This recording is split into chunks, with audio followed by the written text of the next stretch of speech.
नमस्कार। भारत दुनिया के YouTube चैनल में आपका बहुत बहुत स्वागत है। रूस ने गत 24 फरवरी को यूक्रेन पर आक्रमण कर दिया। आइए समझते हैं कि इस युद्ध की वजह क्या है और फिलहाल राजनीतिक तौर पर यह युद्ध कहां पर है। पहले समझते हैं कि आखिर ये युद्ध हो क्यों रहा है। लंबे समय से रूस और यूक्रेन के बीच कई मुद्दों पर विवाद चल रहा था। यूक्रेन नाटो का सदस्य बनना चाहता है और इसका विरोध रूस लंबे समय से कर रहा है। रूस की नाराजगी यूक्रेन से इस बात को लेकर भी है कि यूक्रेन संयुक्त राज्य अमेरिका का करीबी दोस्त है। पिछले सालों में जिस तरह से यूक्रेन की सरकार ने यूक्रेनी भाषा को आगे बढ़ाने के लिए रूसी भाषा को निशाना बनाया, वो भी रूस की नाराजगी का एक कारण है। यूक्रेन में ताज़ा कानून के मुताबिक अगर किसी को नौकरी या शिक्षा चाहिए तो उसे यूक्रेनी भाषा आना अनिवार्य है, जबकि ऐसा माना जाता है कि यूक्रेन के बड़े हिस्से में रूसी भाषा प्रचलित है। सोवियत यूनियन का हिस्सा रहे यूक्रेन की अमेरिका से दोस्ती रूस को कभी रास नहीं आई, लेकिन जब यूक्रेन ने नाटो का सदस्य बनने की इच्छा जाहिर की तो रूसी राष्ट्रपति व्लादिमीर पुतिन ने कहा कि यूक्रेन को बनाने वाला देश सोवियत यूनियन था। पुतिन ने एक बयान में ये तक कहा कि यूक्रेन परंपरागत रूप से कभी देश नहीं रहा है। असल में यूक्रेन पहली बार देश के रूप में सन 1917 में आया, लेकिन एक साल से कम समय में इस देश ने अपना वजूद खो दिया। यूक्रेन 1919 से लेकर 1991 तक सोवियत यूनियन के हिस्से में रहा। 1991 में इसे आज़ादी मिल गई और वो यूक्रेन बना जिसे आज हम जानते हैं। चूंकि यूक्रेन सोवियत यूनियन का हिस्सा रहा था और रूस सोवियत यूनियन से निकला सबसे बड़ा देश है, तो रूस यूक्रेन के कई क्षेत्रों पर अपना दावा करता रहा है। पुतिन कई बार ऐसे बयान देते हैं जिससे लगता है कि वो यूक्रेन के वजूद को स्वीकार नहीं करते। रूस के पश्चिम में पड़ने वाले यूक्रेन में अपने भी कई अलगाववादी गुट हैं, जिसकी वजह से यूक्रेन को एकजुटता बनाने के लिए अमेरिका जैसे देशों का सहारा लेना पड़ता है। रूस इस बात को बिल्कुल पसंद नहीं करता। अमेरिका और सोवियत यूनियन के बीच लंबे समय तक शीत युद्ध चला। इसी शीत युद्ध में नाटो की स्थापना भी हुई थी। नाटो अमेरिका द्वारा बनाया गया एक सैन्य संगठन है जिसमें उसके वो सहयोगी देश शामिल हैं जिन पर अमेरिका भरोसा करता है। शीत युद्ध में नाटो से मुकाबला करने के लिए सोवियत यूनियन और उसके सहयोगी देशों ने मिलकर वार्सा पैक्ट बनाया था।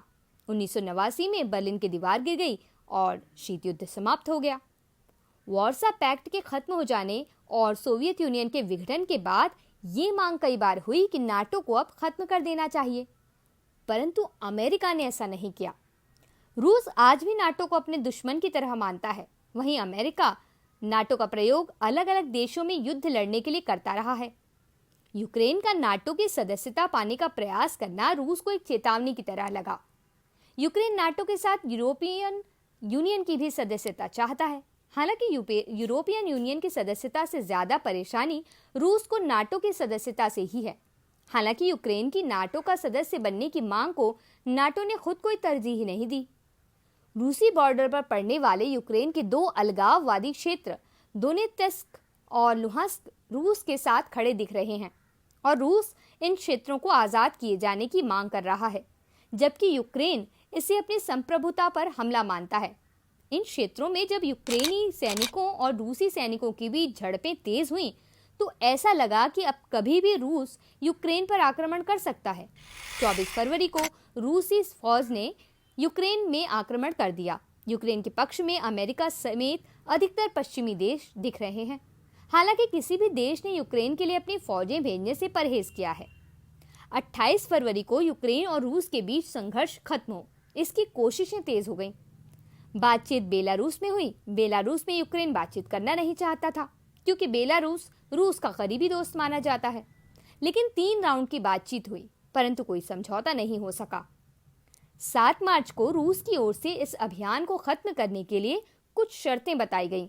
रूस की शर्तें इस प्रकार थीं: यूक्रेन अंतर्राष्ट्रीय मामलों पर अपनी तटस्थता बनाए, क्रीमिया रूस का हिस्सा है इस बात को स्वीकार करे, दोनेत्स्क और लुहांस्क के अलगाववादी गुटों को स्वतंत्र देश की सरकार माने।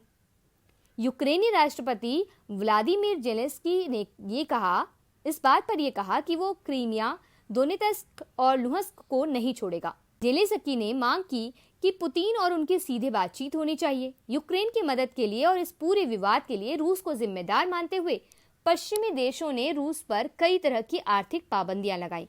इसके जवाब में रूस ने भी कई तरह के आर्थिक कदम उठाए। यूं तो अमेरिका सीधे तौर पर इस मामले में नजर नहीं आता, लेकिन रूस मानता है कि यूक्रेन उसी की शय पर काम कर रहा है। अमेरिकी राष्ट्रपति जो बाइडेन ने पोलैंड में एक ऐसा बयान दिया जिससे इस लड़ाई की और बढ़ने की आशंका पैदा हो गई। उन्होंने इस ताजा बयान में ये तक कह दिया कि व्लादिमीर पुतिन सत्ता में नहीं रह सकते। उन्होंने कहा कि दुनिया को उदार लोकतंत्र के लिए क्रूर निरंकुश शासक नहीं चाहिए। उन्होंने यूरोप की 4 दिवसीय यात्रा के दौरान कहा कि भगवान के लिए ये आदमी सत्ता में नहीं रह सकता। हालांकि इसके बाद अमेरिका के राष्ट्रपति कार्यालय से सफाई दी गई कि जो बाइडेन के ताजा बयान का अर्थ ये बिल्कुल नहीं था कि वो रूस में सरकार हटाना चाहते हैं। इसके पहले भी बाइडेन कह चुके हैं कि अमेरिका किसी भी सूरत में रूस पर हमला नहीं करेगा, क्योंकि ऐसा करना विश्व युद्ध का ऐलान होगा। दूसरी ओर ये भी खबर आई कि ब्रिटेन रूस पर लगाई गई आर्थिक पाबंदियां हटा सकता है। यूक्रेन पर हमले के बाद ये पाबंदियां लगाई गई थी। देश और दुनिया की बड़ी खबरों के लिए जुड़े रहिए हमारे चैनल के साथ। नमस्कार।